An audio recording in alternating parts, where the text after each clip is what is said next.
नमस्कार दोस्तों, आइए देखते हैं देश दुनिया की वह बड़ी खबरें जो राजनीति, समाज और लोकतंत्र से जुड़ी है। लेकिन वीडियो देखने से पहले आप लोगों से एक छोटी सी रिक्वेस्ट है, अगर आप सच्चे पत्रकार को सपोर्ट करते हैं तो वीडियो को लाइक करें और कमेंट में बताएं कि आप हमें कहां से देख रहे हैं। तो चलिए शुरू करते हैं।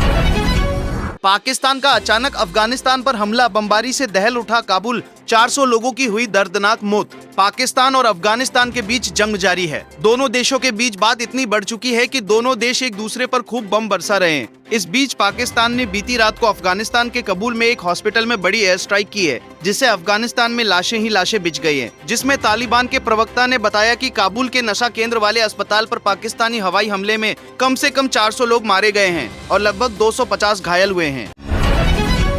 कतर से भारत आई 46,000 मीट्रिक टन एलपीजी गैस। जल्दी अब सबको मिलेंगे समय पर गैस सिलेंडर। गैस के संकट के बीच ये राहत भरी खबर है। जंग और तनाव के बीच स्ट्रेट ऑफ हॉर्मुज से निकलकर भारतीय जहाज शिवालिक गुजरात के मुंद्रा पोर्ट पर पहुंच गया है। इसे एक उपलब्धि के तौर पर माना जा रहा है, क्योंकि ऑयल रूट पर जोखिम बढ़ने के बाद हालात मुश्किल हो गए थे। लेकिन भारतीय जहाज शिवालिक कतर से 46,000 मीट्रिक टन एलपीजी लेकर भारत पहुँच चुका है। मुस्तबा खामेनेई को क्यों नहीं खोज पा रहा अमेरिका? ईरान सुप्रीम लीडर को लेकर 10 दिन बाद आया नया दावा। ईरान पर हमले के बाद से बने नए सुप्रीम लीडर मुस्तबा खामेनेई अंडरग्राउंड हो चुके हैं। उन्हें खोजने के लिए अमेरिका ने पूरी ताकत झोंक दी है। हालांकि दो नए दावे ने मुस्तबा को लेकर गहरा सोचने पर मजबूर दिया है। एक दावा अमेरिकी राष्ट्रपति ट्रंप ने किया है, वहीं दूसरा दावा कुवैती अखबार का है, जिसमें मुस्तबा के रूस जाने की बात कही गई है।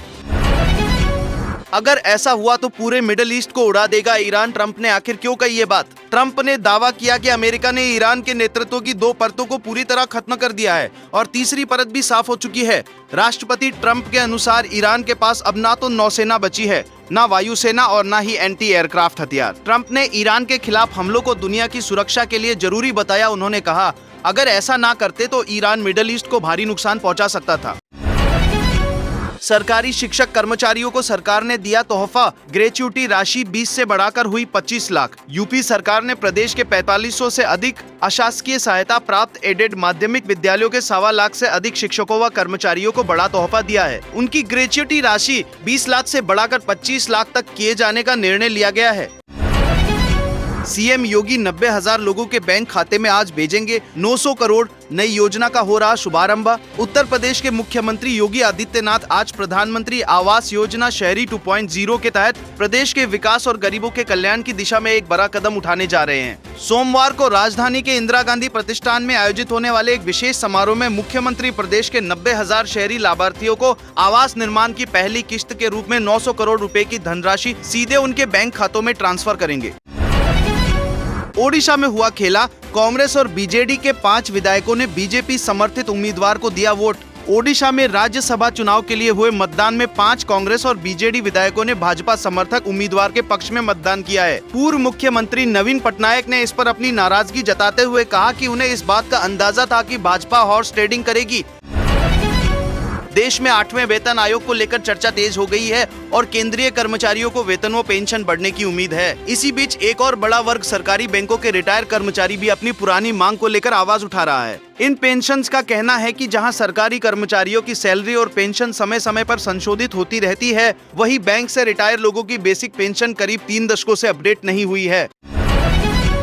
पुरानी शर्तों पर नहीं होगी अमेरिका भारत की डील, पहले बदलेगा टैरिफ। भारत का ट्रंप को साफ संदेश। भारत और अमेरिका के बीच प्रस्तावित अंतरिम व्यापार समझौते पर फिलहाल हस्ताक्षर टल गए हैं। सरकार का कहना है कि जब तक अमेरिका अपनी नई वैश्विक टैरिफ व्यवस्था तय नहीं कर लेता, तब तक समझौते को अंतिम रूप नहीं दिया जाएगा। सूत्रों के अनुसार बातचीत जारी है और दोनों देशों की टीमें तकनीकी पहलुओं पर काम कर रही है। हालांकि भारत चाहता है कि नई टैरिफ संरचना स्पष्ट होने के बाद ही समझौते पर हस्ताक्षर किए जाए, ताकि भारतीय निर्यातकों को नुकसान न हो।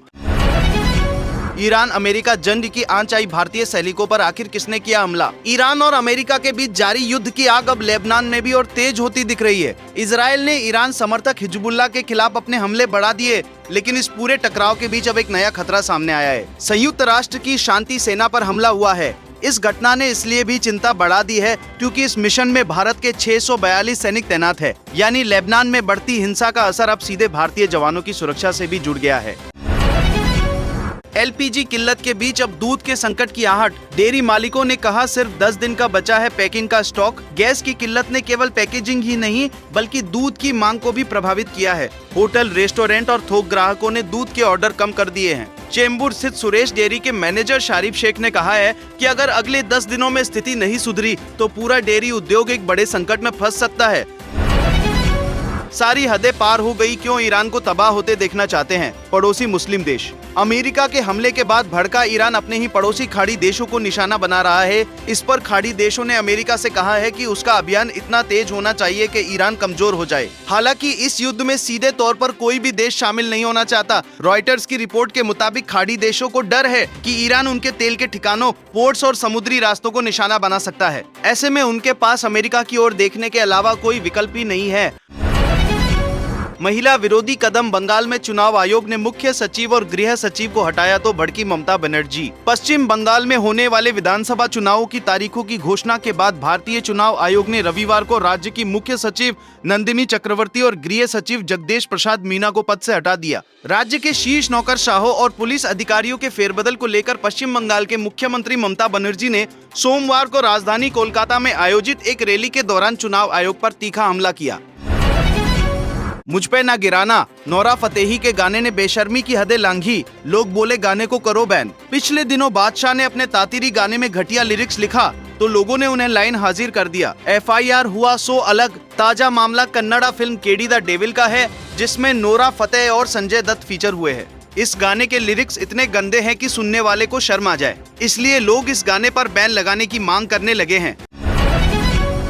दिल्ली से मुंबई सिर्फ 2 सेकंड में नासा के पार्कर ने तोड़ दिए सारे रिकॉर्ड। अमेरिकी स्पेस एजेंसी नासा के एक स्पेसक्राफ्ट पार्कर सोलर प्रोब ने इतिहास रच दिया है। एक छोटी सी कार के साइज वाले पार्कर प्रोब ने सूरज के सबसे नजदीक पहुंचकर वो काम किया जो अब तक किसी स्पेसक्राफ्ट ने नहीं किया है। पार्कर सोलर प्रोब ने सूर्य की सतह से मात्र 62 लाख किलोमीटर की दूरी से होकर उड़ान भरी। पृथ्वी पर इस रफ्तार से सिर्फ 4 सेकंड में दिल्ली से मुंबई तक की दूरी तय की जा सकती है।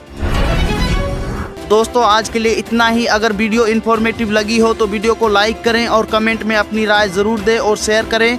और ऐसी ही सच्ची खबरों के लिए चैनल को सब्सक्राइब करना ना भूलें। धन्यवाद।